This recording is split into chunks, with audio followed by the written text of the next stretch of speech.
All right. So welcome to our candidates forum for the 2023 district-wide officers election of the Staff Guild 1521A. Welcome to our guild members viewing this event. My name is Mark Berquist, and I'm currently serving as your election committee chairperson. Let me introduce your elections committee members. Members, please say your name and mention your worksite in the Los Angeles Community College District. Safir, please go ahead. My name is Safir Larios Ramirez, and I am at Los Angeles Southwest College. Thank you, Safir. Nan, please go ahead. Good evening, everyone. My name is Nan Mork, and I am at Los Angeles Pierce College. Thank you, Nan. Michael, please go ahead. Good evening, everyone.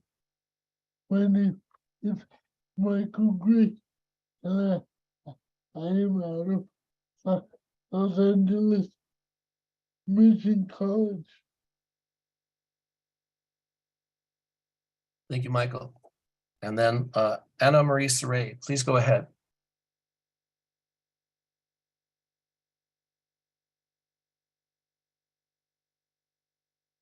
Saray, go ahead and unmute yourself. Oh, that would help, huh?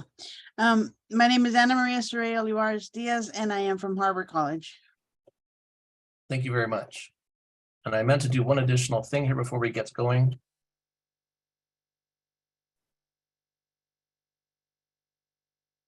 All right.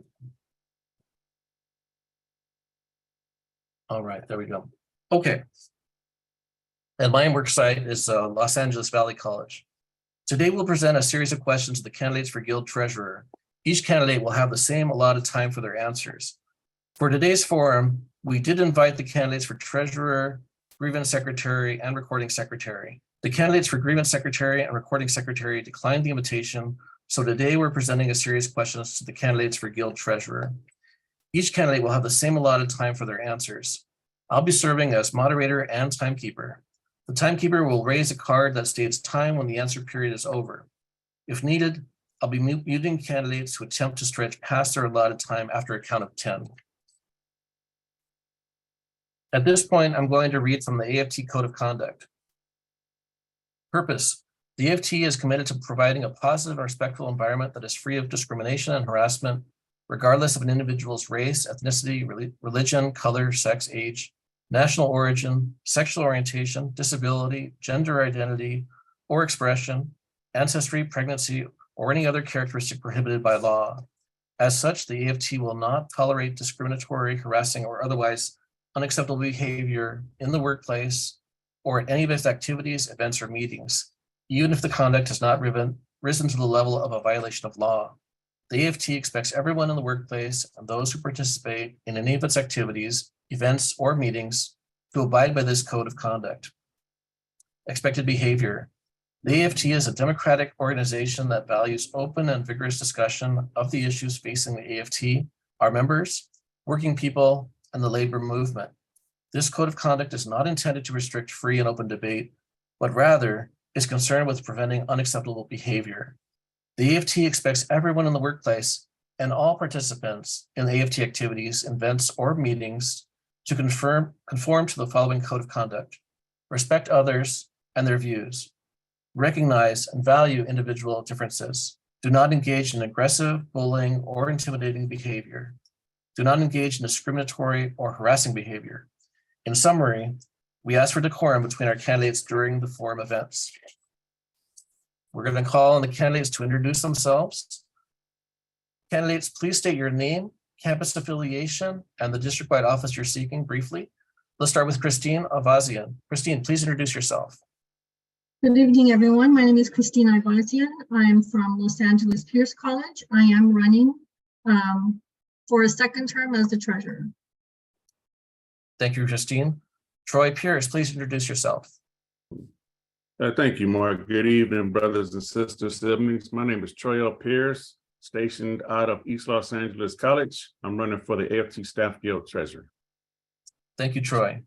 Thank you, candidates. Let's turn to Safir to read the description of the treasurer office position. Safir, go ahead. From the Guild Constitution, the description of the office of treasurer. The treasurer shall receive, record, and deposit all dues monies and other income in the name of the Staff Guild. Be one of the responsible financial officers of the Staff Guild and is authorized to co-sign financial instruments and make regular and usual disbursements of funds. Maintain all financial records of the organization. Assist an independent audit of the finances of the Staff Guild annually and make same available to the executive board and membership. Transmit per capita payments on a regular basis to the Secretary Treasurer of the American Federation of Teachers and similar officers of all other bodies with which the Staff Guild is affiliated. Serve as a resource to the Financial Oversight Committee. Perform other duties as delegated by the President or assigned by the Executive Board, and perform duties of the office as required by the guidelines developed by the AFT. Thank you, Safir. Our first two questions for our candidates for treasurer will be delivered by Nan. Nan, please go ahead. Okay, thank you, Mark. So our first question, which will, Troy will be the first one to answer. What motivates you to seek the office of treasurer? And I should mention that I forgot, because we were delayed on getting the candidates in the room, I should mention candidates have 2 minutes to respond to the questions, and you'll be timed. Hold up my time card if you exceed the time. I will count down 10. If you count to 10 if you exceed the time, but you have 2 minutes starting now. Please go ahead, Troy. Thank you, Nan. Let me see if I got your question correctly. You asked what was motivating me to run for this position? Correct. The question is, what motivates you to seek the office of treasurer? Okay, that's a decent question. As a delegate since about 1990, I became full-time in 1990, and shortly thereafter, I became a delegate of 1521. Shortly thereafter, we became 1521, an independent local. I've become your first vice president, a grievance secretary, a 18-year grievance rep, a political coordinator.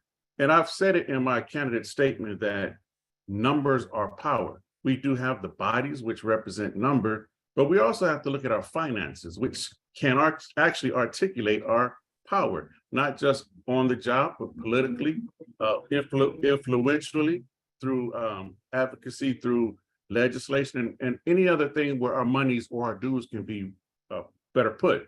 I could also look at increasing or augmenting our chapter funding, increasing or augmenting our communications, whether it's through postings through Strength and Unity, Constant Contact, and as well as that, we also want to look at our investments. We have monies that we sit in certain accounts. We want to invest those funds. We want to maximize those funds. We want to increase and augment our COPE funding. And we also want to look at getting ourselves an executive director. All of these things focus and come around funding. And that's where I think my skills will be useful for us. Thank you.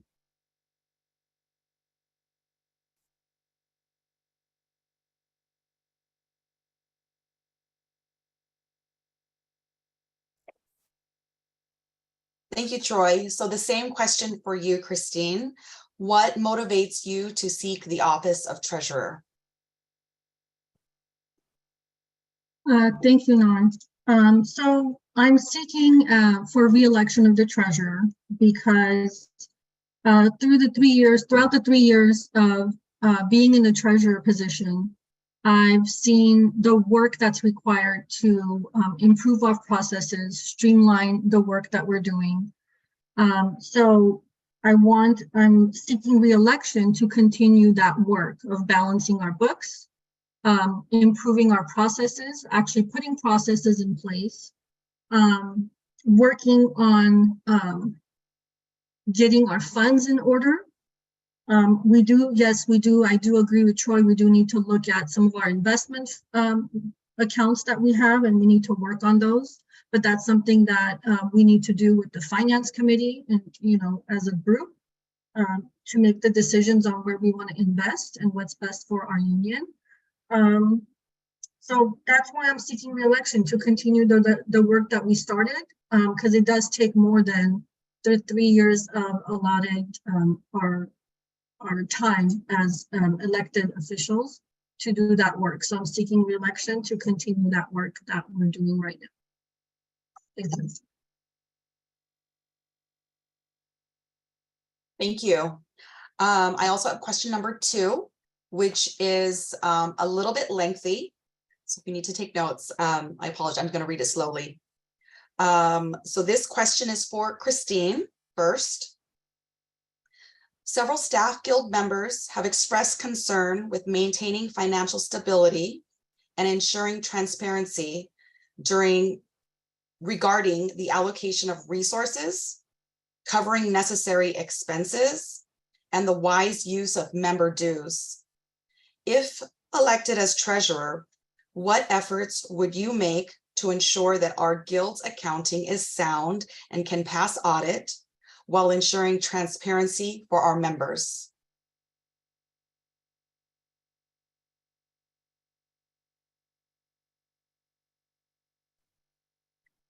Thank you. Let me see if I have all of them. So the question was asking for accountability, transparency, and there was a third part that I didn't get because I want to make sure I cover the full question. I can repeat the question. If you would, please, sorry. Yes, okay. Several staff guild members have expressed concern with maintaining financial stability and ensuring transparency regarding the allocation of resources, covering necessary expenses, and the wise use of member dues. If elected as treasurer, what efforts would you make to ensure that our guild's accounting is sound and can pass an audit while ensuring transparency for our members? Thank you.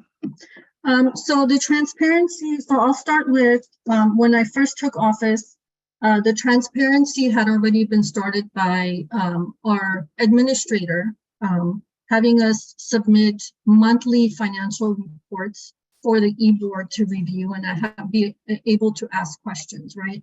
So we continue to follow that process and practice. The stability of our union, when I first took office, I presented during one of the e-board meetings our deposits and our expenses coming out, and it showed that we were spending more every month than we were bringing in at some point. So that has been resolved. That is no longer the case. We are now depositing money into our account every month instead of being in the negative. I have continued to, again, show reports and include quarterly reports of budget versus actual, so that our e-board is able to see what we have in the account and what we're spending based on what we budgeted with the finance committee. I do want to touch on the allocation of resources. So any chapter chair that feels that they need additional resources, right? We do have a chapter chair meeting every month, and they are able to request or through their representative on the finance committee, they're able to request when we're doing the budgeting cycle, which is right now, for additional allocation or additional monies.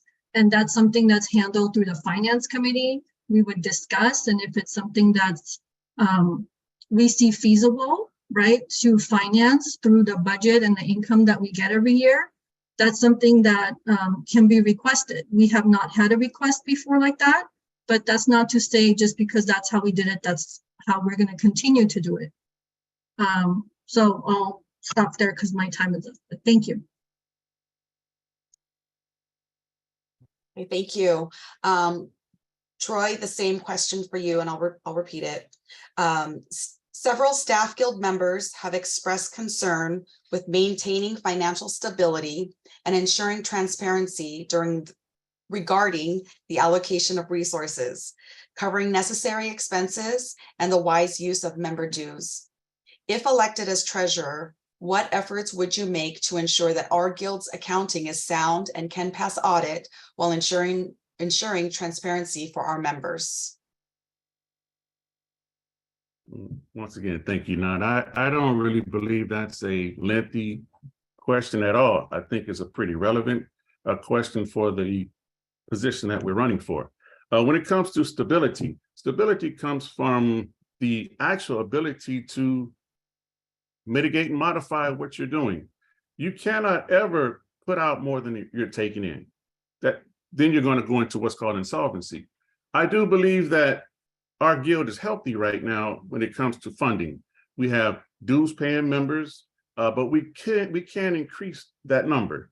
When we're looking at transparency, we're going to have open books. You know, in the United States Marine Corps, I did finance courses. I did finance for certain areas. I did finances for our offices in the LACCD. You have to have open and transparent books for folks to actually trust you. And that's one thing that I stand on, trust. Everyone should be able to trust their treasurer. Accountability. I will hold myself accountable for every single dollar, penny that the dues members entrust me or our guild with. I can do that through actually empowering the chapter chairs. As chapter chairs, they should have every information that pertains to their chapter budget, whether it's for their membership meeting, for their chapter meetings, for any other issues that they want to put forward, whether it's professional development, whether it's looking at the classified development, whatever it is, these chapter chairs should know. They should be able to see their budgets. They should be able to access their budgets and understand what they mean. And lastly, for an audit, we will pass each and every independent audit because we're going to do some first ourselves, and then we're going to contract out for an independent auditor to assess our books. Thank you.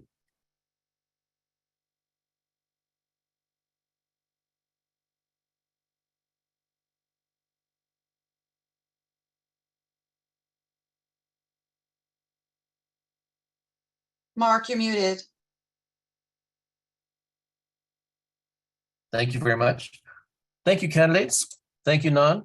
The next two questions for our candidates for treasurer will be delivered by Saray. Saray, please go ahead. Okay.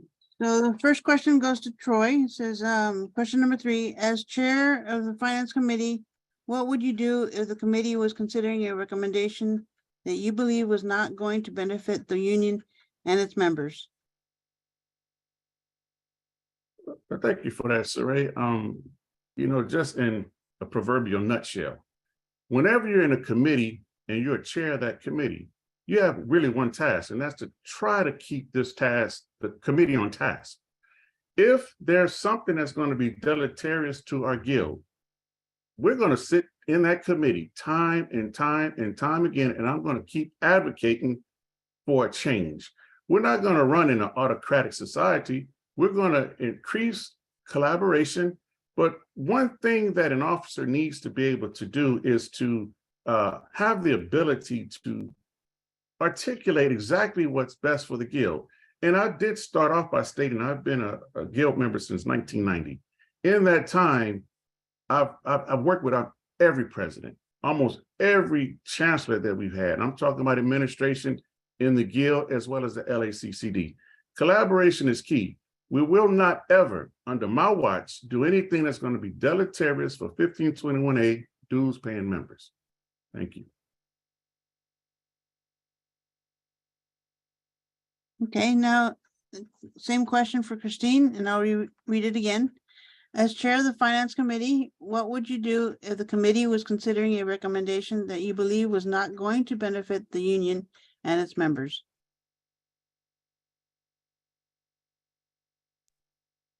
Thank you. So as the chair of the finance committee, I would be the one receiving the requests for specific items to be discussed in the finance committee. If the specific item was brought forth by a specific location or a chapter, I would want to understand the need for that request. After discussion with the finance committee, if the decision was still going, I believed was still going to harm our union, as the chair, I would need to be well versed in whatever the topic is, right? for me to be able to present the negatives to the committee, to show why my personal opinion would be not to move forward with that recommendation. Again, if after that discussion and presentation, if they're still wanting to move forward, as a chair of the committee, obviously I have to move that recommendation forward to the e-board, and I would do that with the explanation that as the chair, as I presented, this is where I see the flaw in the request, and I would ultimately leave it for the e-board with all of the details and recommendations to make the decision on what's best for the entire body.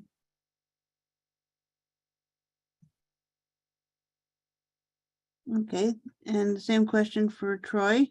What do you consider to be the biggest challenge facing the Staff Guild 1521A in terms of our union financial stability?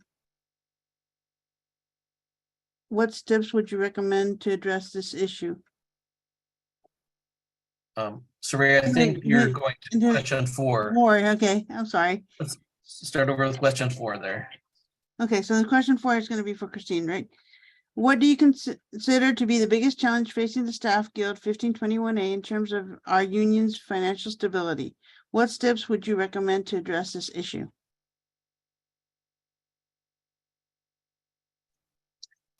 Thank you for the question. So I think the biggest challenge for our union right now is coming up to date with some of our technology as far as how we do financing, right? We did away with a lot of processes during the chaos that we went through before we came out to where we are right now. So I think what we need to do is look at processes and maybe look at what CFT or EFT is doing and try to update some of our processes to come into the new technology and utilizing the new technology to streamline some of the processes that we have. I think one of the biggest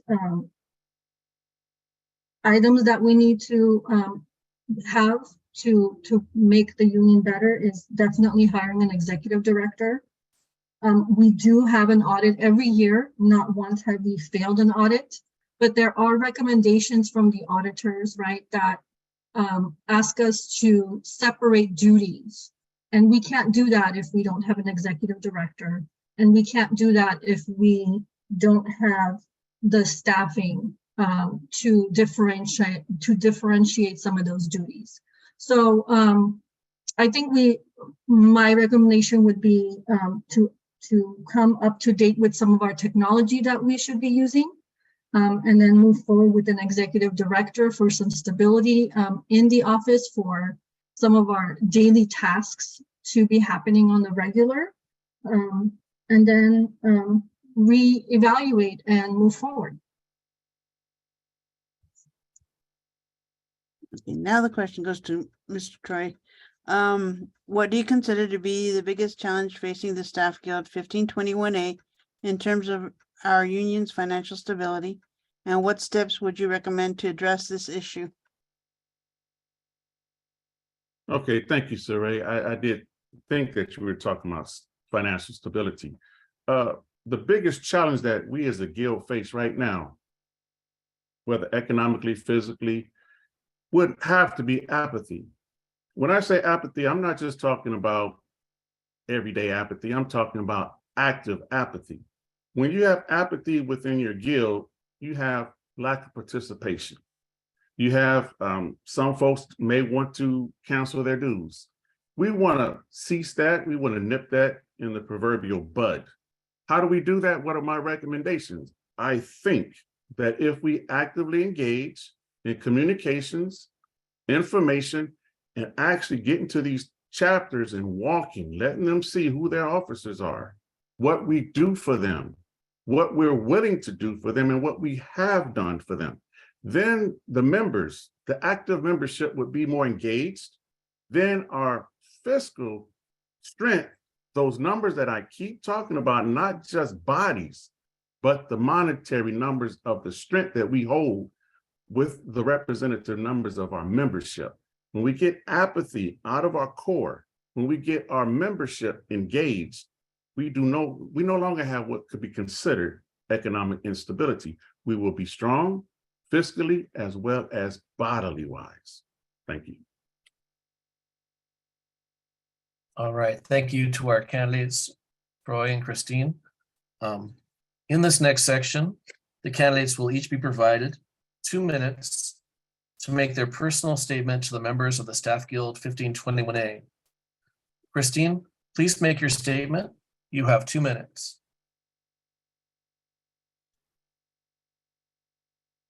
Thank you. So I didn't really prepare a personal statement because I was ready for questions. But, you know, just as the members that are watching, I am seeking re-election as the treasurer because I think in the 3 years that I have held the office, we have stabilized our union and financially stabilized our union. We have put processes in place for checks and balances. We have been more transparent than we have been in the past, and we continue to be. Our audits have always been shared. We have never had an issue with any of the audits done well from the time that I took office. I think we've figured out where we need to be and where we want to go, right? So I'm seeking re-election to continue the work of moving forward and progress. And I ask for your vote. Thank you. Thank you, Christine. Troy, you have 2 minutes to make your personal statement. Please go ahead. Thank you for those 2 minutes, Mark. My personal statement is not anything that I've written out because I do not like to write out anything. I like to speak to the members from my heart. And when I do that, I hope it resonates as true because I've not ever one time told a member something that I didn't believe in. I never asked a member to do something that I'm not willing to do. In my 33 years with this LACCD, I've basically done it all. And what I'm doing today is I'm trying to offer my services to our membership because the box that we put ourselves in is a box.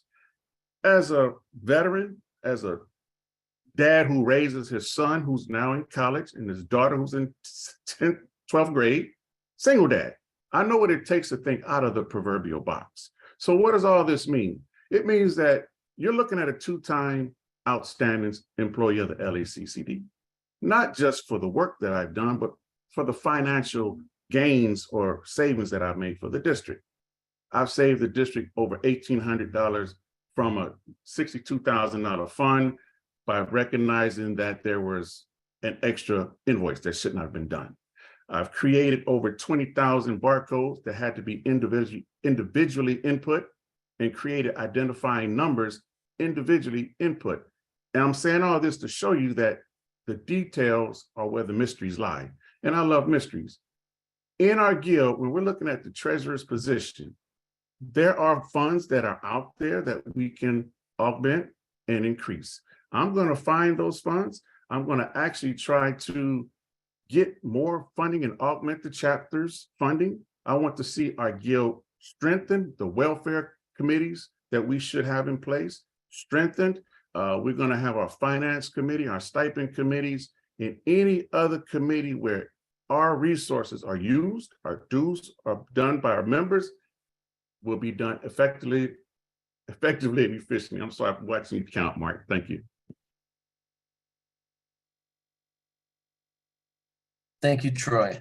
Thank you, candidates, for your statements.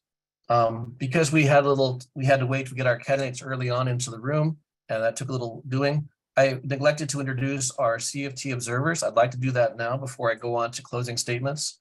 I'd like to take a moment to introduce Martha Figueroa, CFT observer. Martha, please go ahead and introduce yourself. Sure. Hi, everybody. My name is Martha Figueroa. I'm a CFT field rep, and I've been your CFT field rep newly assigned to your local. It's great to meet you, and thank you for inviting us.